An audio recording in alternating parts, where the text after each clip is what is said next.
Rivals Manchester City and Liverpool clash for this weekend's highlight match. The Citizens do have a disadvantage though, and that's their Champions League fixture next week at Juventus. Should we factor that in, Nigel? I think it's a big factor. I really do think, Natalie, I think teams ahead of big games like that in the Champions League always have one eye on that. One thing I like to do is oppose teams involved in Champions League a week before, and I always like to oppose them the week after when they have a game straight away after that as well.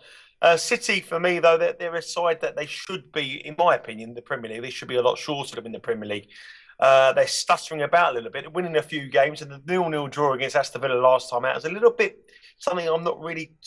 I think I'm a bit concerned about that. I wouldn't rush to back Man City at the short prices to win the game. I think they're about 1.62, 1.65, Yeah. something like. I think it's too short. But my attention is focused on other markets in this game. I think the match market is something you avoid, but let's have a bet on some other markets. The only thing is that you talk about, obviously, the Man City win. I do think that the home factor has to be taken into consideration. They have only lost one match at home. They've won 6.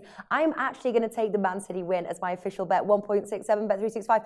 Although, to be honest with you, you are making me think differently. What have you got instead?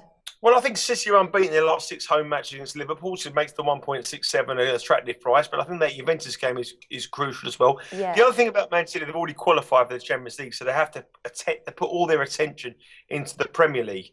The market for me here is all about goals, Natalie. It's all about total goals. It's all about both teams to score. If you look at the stats here, 10 of the last 12 Man City games, both teams have scored. 11 of the last 14 Liverpool games, both teams have scored. And you go back through history, 7 of the last clashes between these two sides, both teams have scored.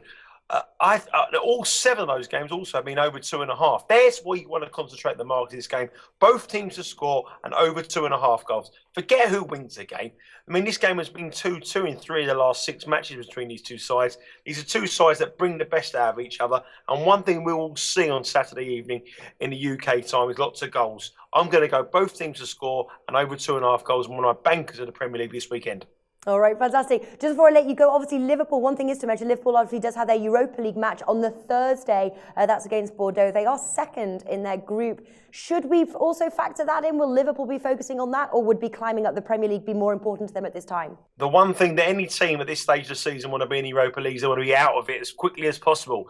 No football team wants to be in the Europa League. The Liverpool Football Club certainly don't want to be. They concentrate on the Premier League. Jurgen Klopp is going to get his players ready for this game. Manchester City, there's subplots as well. Milner against Liverpool, playing for Liverpool against Man City, and Raheem Sterling.